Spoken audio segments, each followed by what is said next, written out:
Jangan lupa subscribe, like, komen, dan bagikan. Jangan sampai kamu ketinggalan info-info penting dari channel Pak D. Terima kasih telah mampir di channel Pak D. Belajar pandai bersama Pak D. Pembelajaran 6. Sikap kepahlawanan dan patriotisme tidak hanya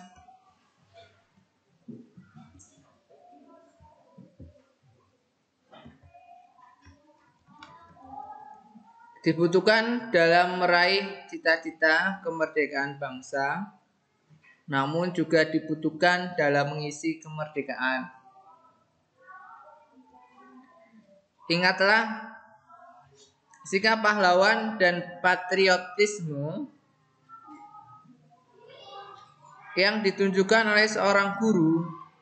Manfaat apa yang kamu rasakan terhadap sikap kepahlawanan dan patriotisme guru?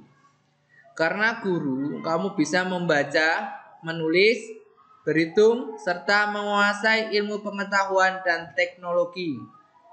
Kamu pun diarahkan untuk menguasai berbagai keterampilan. Bisakah kamu membayangkan jika seorang guru tidak memiliki sikap kepahlawanan dan patriotisme? Pasti kamu akan menjadi anak yang miskin ilmu keterampilan. Kamu akan tumbuh menjadi generasi yang tertinggal. Guru merupakan pahlawan masa kini bagi kita. Kita harus menghargai jasa-jasanya. Berbagai peristiwa dari masa penjajahan, pergerakan dan kebangkitan nasional, proklamasi kemerdekaan, dan usaha mempertahankan kedaulatan bangsa dan negara telah melahirkan banyak pejuang dan pahlawan bagi bangsa kita. Jasa mereka begitu besar, kita pun harus bisa menghargainya. Bagaimanakah caranya? Bacalah bacaan berikut dengan seksama.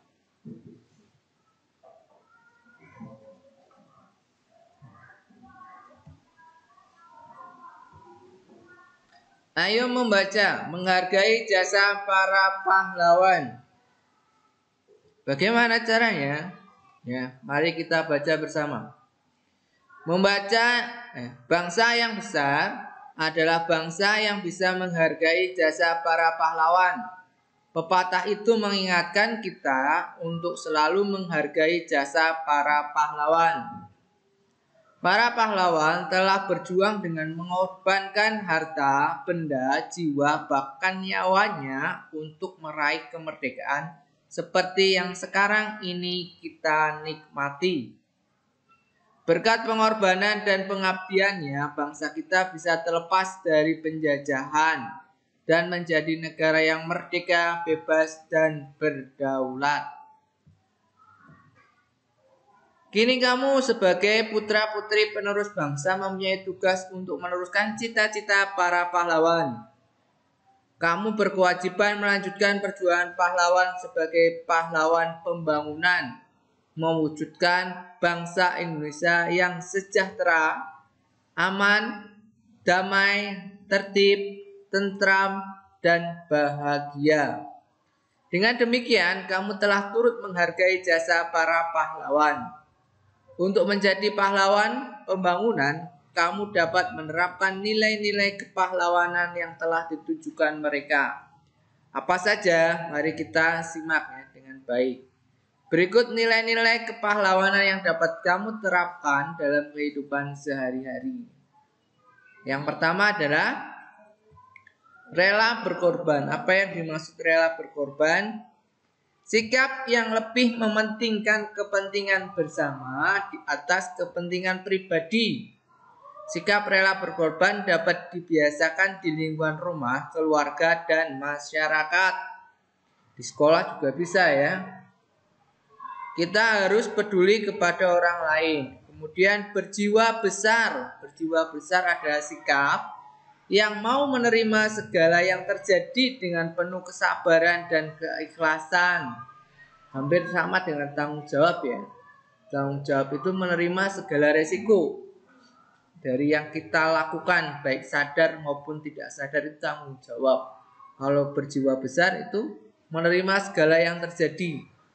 Ya kadang kan hidup tidak selalu indah dan menyenangkan. Ada yang susah, ada yang perlu perjuangan, maka kita harus berjiwa besar. Ya, nggak melamun ya. Disimak. Apa contohnya? Kita harus belajar dengan giat. Sebentar lagi sudah mau ulangan tengah semester 2. Sehingga kalian perlu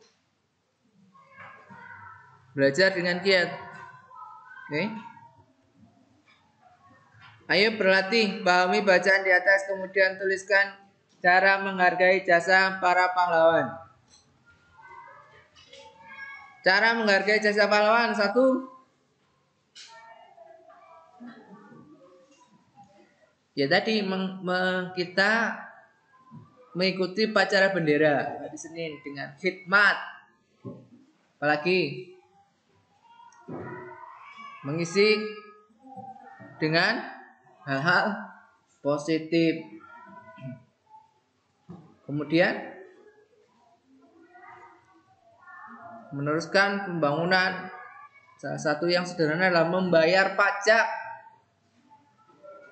Kalau kamu belum, berarti kamu belajar dengan giat.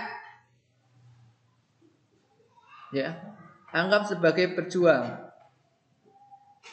buat masa depanmu dan anak cucumu. Kalau kamu pintar, punya pekerjaan yang baik, baik itu wira swasta atau pekerjaan yang lain, maka hidupmu, keluargamu, anak-anakmu besok akan baik.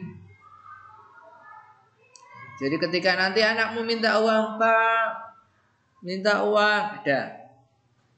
Pak, Bu, minta uang, ada. Oke. Belajar dengan giat. Salah satu mengentaskan kemiskinan adalah dengan belajar dan bekerja. Belajar dengan giat. Ya. Kalau bodoh itu biasanya hidupnya miskin kan. Tapi kalau kamu pintar berbagai macam keterampilan, diperintah disuruh orang bisa, suruh apa bisa, suruh apa bisa, kanggunan. Ya. Jadi banyak yang membutuhkan tenagamu. Oke. Jadi tidak hanya pelajaran saja tapi juga keterampilan. Kamu pintar voli, sering diundang kemana-mana di BON, jadi pemain antar kampung, disewa, duit apa tidak dapat. Ya, banyak cerita-cerita sukses dimulai dari orang tuanya yang tidak mampu, tapi dari kalian atau dari kita yang belajar dengan sungguh-sungguh. Sekarang sudah ada internet, kamu mau belajar apa saja ada. Mau cari materi apa di YouTube juga ada. Misalnya peristiwa menyublim, kamu tinggal ketik contoh perubahan wujud dari padat ke gas misalnya. Ada di internet, ada di YouTube ada. Jadi kalau era kalian kok bodoh, berarti kalian yang malas, bukan bodoh tapi malas. Malas membaca, malas mengikuti informasi, ya, malas mencari informasi. Oke? Ada beberapa anak yang mencari tugas di mana? Di internet, di YouTube. Jadi soalnya dibaca pakai voice. Contoh peristiwa menyublim langsung keluar, ya. Itulah sekarang teknologi.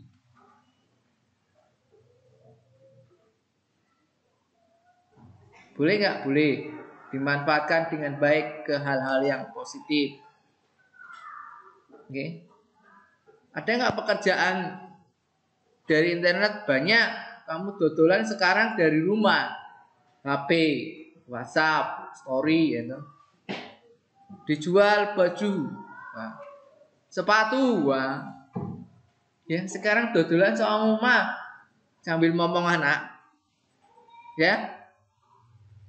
Karena apa? Menguasai teknologi. Berarti kalau misalnya perdagangan lewat internet atau media sosial, berarti kamu tinggal cari apa? Produknya. Boleh ngendi. Kan nggak harus beli. Kamu datang ke pengrajin foto-foto, cekrek, kemudian diupload di media sosial, WhatsApp, Story, WhatsApp, Instagram, YouTube.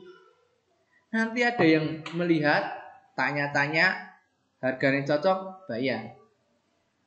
Kan nggak modalnya kuota palingan. Kalau wifi gratis, jadi nggak bayar. Oke, itu teknologi yang ada di era kalian. Kalau zamannya Pak Guru belum ada. Tuh. Ya. Jadi tadi kalau era kalian kok tidak pintar berarti males. Ya. Kok tidak bisa mencukupi kebutuhan sendiri. Nah, itu namanya males. Ya. Kondisi seperti ini banyak kok yang jualan di internet masih jalan. Ya. Ya. Ada beberapa memang yang di PHK berhenti, tapi ada yang jadi pengusaha baru, jualan apa, jualan apa. Oke. Yang lagi rame adalah jualan bunga, ya. Padahal yang ini ora kanggo ya. Baru tuh kayak pot regane 2.000, pot 1.000 gitu. Didol 5.000, 10.000 gitu. Padahal yang ini ora kanggo. Ya. Tuh. Bisa nggak? Bisa. Tinggal mau apa tidak. Oke, mengisi kemerdekaan dengan pembangunan, mengisi kemerdekaan dengan kegiatan yang positif. Olahraga, kesenian, contohnya itu. Kalau pelajar ya belajar dengan giat, dengan tekun. Oke. Terus ayo belajar dari masalah. Bel tanda masuk berbunyi, semua anak-anak sebuah kelas masuk kelas. Ketika akan masuk kelas, tidak sengaja Bambang menginjak kaki Heru. Bambang meminta maaf pada Heru, tetapi Heru justru memarahi Bambang. Heru menganggap Bambang sengaja menginjak kakinya. Persoalan sepele tersebut menjadi besar. Jika kamu menjadi Heru, tindakan apa yang akan kamu lakukan kepada Bambang? Apa? Kok diem saja? Hah? Jadi Bambang tidak sengaja menginjak kaki Heru. Bambang sudah minta maaf, tapi Heru malah marah-marah. Kalau kamu jadi Bambang, apa yang kamu lakukan?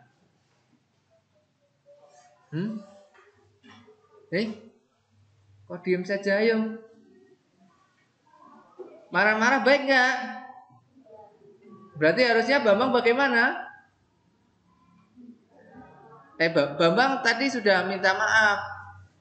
Harusnya Heru memaafkan atau memberi maaf karena tidak sengaja. Suatu saat bisa terjadi gantian. Ya, makanya jangan suka marah-marah. Kalau memaafkan kan sudah selesai, bisa bermain lagi. Ya, jajan nek marah-marah terus. Sengit-sengitan. Ora ono kanggone ya. Di kelasmu sering diadakan ulangan harian. Pernah kamu mendapat nilai yang kamu harapkan dan nilai yang tidak kamu harapkan? Bagaimana sih kamu ketika mendapat nilai yang kamu harapkan? Misalnya kamu ulangan dapat nilai 100. Bagaimana sih kamu? Senang. Perasaannya senang. Sikapnya ada keinginan untuk lebih giat lagi nggak belajarnya? Ya. bijine kurang baik ya lebih ditingkatkan lagi. Kalau yang sudah baik tetap dipertahankan. Ya.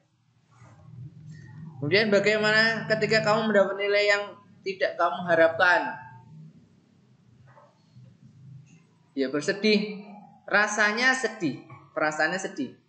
Tetapi kamu dalam hatimu harus timbul semangat. Aku harus belajar lebih rajin lagi gitu. Ketiga, di kelasmu akan diadakan ulangan, kamu mendapat nilai bagus. Karena itu kamu pun belajar dengan tekun. Bagaimana sih kamu menghadapi ulangan? Apa alasannya? Ulangan berarti kamu belajar. Apa alasannya? Kenapa kau harus belajar? Apa alasannya? Kenapa kamu belajar? Kok diem saja? Halo? Hah? Nggak pernah belajar sih, jadi nggak ngerti ya. Kenapa belajar?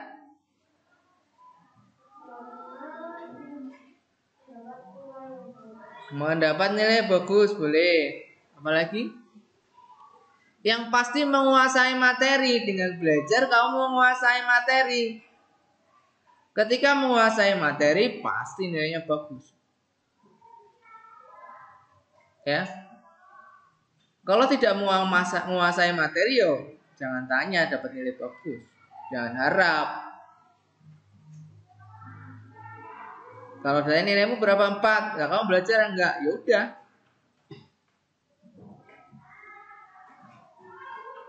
Ya. Yang paling penting adalah menyesal ketika mendapat nilai jelek dan berusaha untuk lebih baik lagi. Yang parahnya ketika dapat nilai jelek ala luwe. Nggak mau belajar, itu yang parah. Ya, jadi harus tetap rajin belajar. Karena bersaing besok kamu dewasa, persainganmu lebih berat lagi. Berbeda dengan zamannya Pak Guru, Bu Guru. Pengetahuan harus dikuasai, teknologi harus dikuasai. Bahasa Inggris, bahasa Cina harus dikuasai. Karena kan perdagangan sudah luar negeri. Ya. Jangan tahunnya di rumah, tonggomu, turu, yang enggak bagus.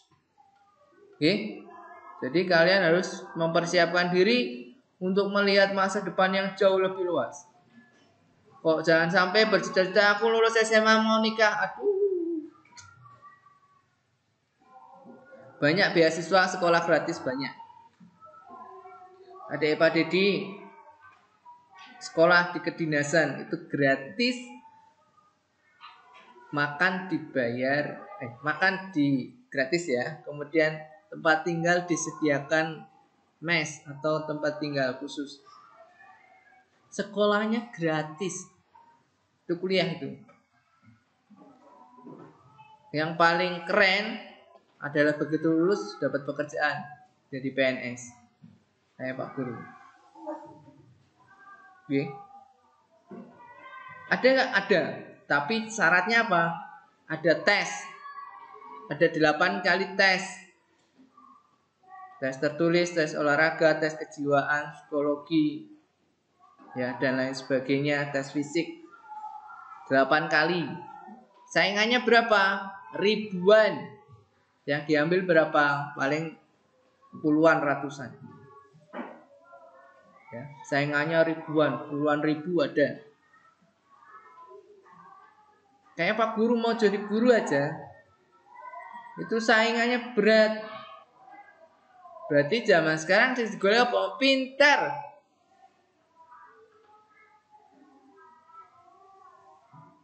Ya, bersaing. Pak Guru tadi bilang,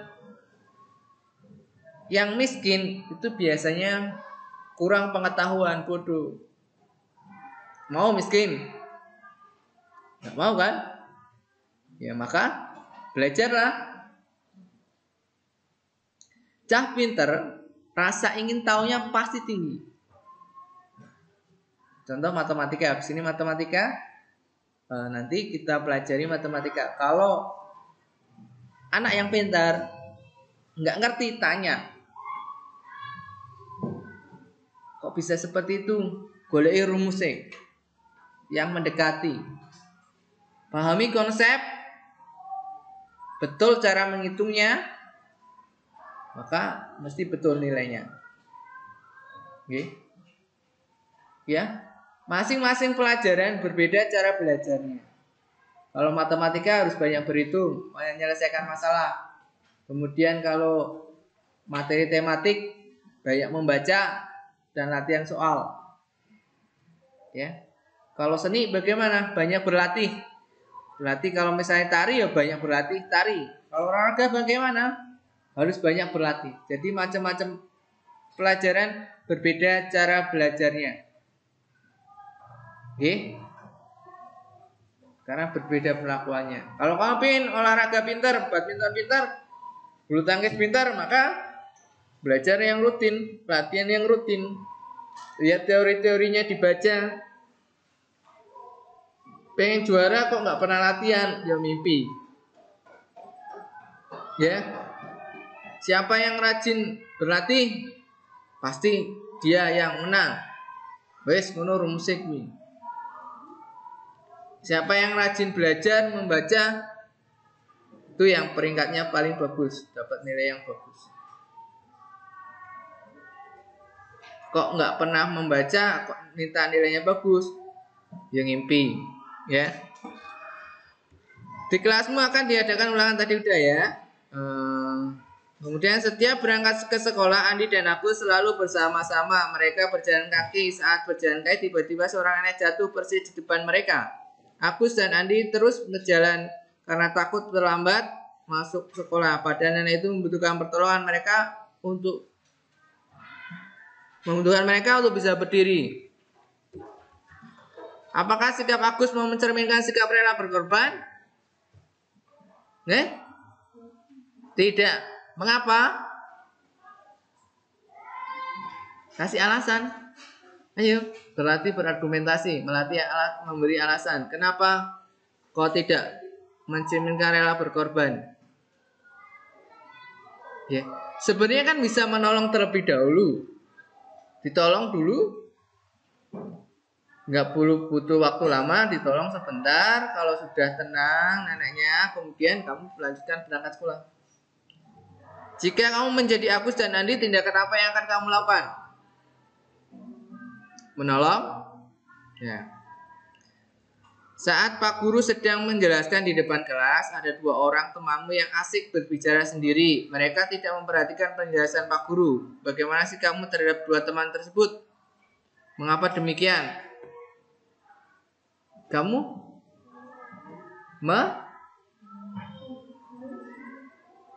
yang banter ngomongnya mengingatkan. Pak Guru kayak ngomong dewe loh. Apa? Mengingatkan. Mengapa demikian? Yang jelas mengganggu. Momennya kamu di belakang ya. Gurimu ngomong dewe kan terganggu, nggak bisa konsentrasi mendengarkan apa yang Pak Guru terangkan. Oke? Ayo berkreasi. Jadi membuat undangan. Sekarang ini contoh-contoh gambar yang dari kreasi ya, dengan seni daerah. Ada pertunjukan wayang, ada reog itu ya. Kemudian ada tari pendet Bali. Itu pembelajaran 6, tema 7, subtema 3 ya.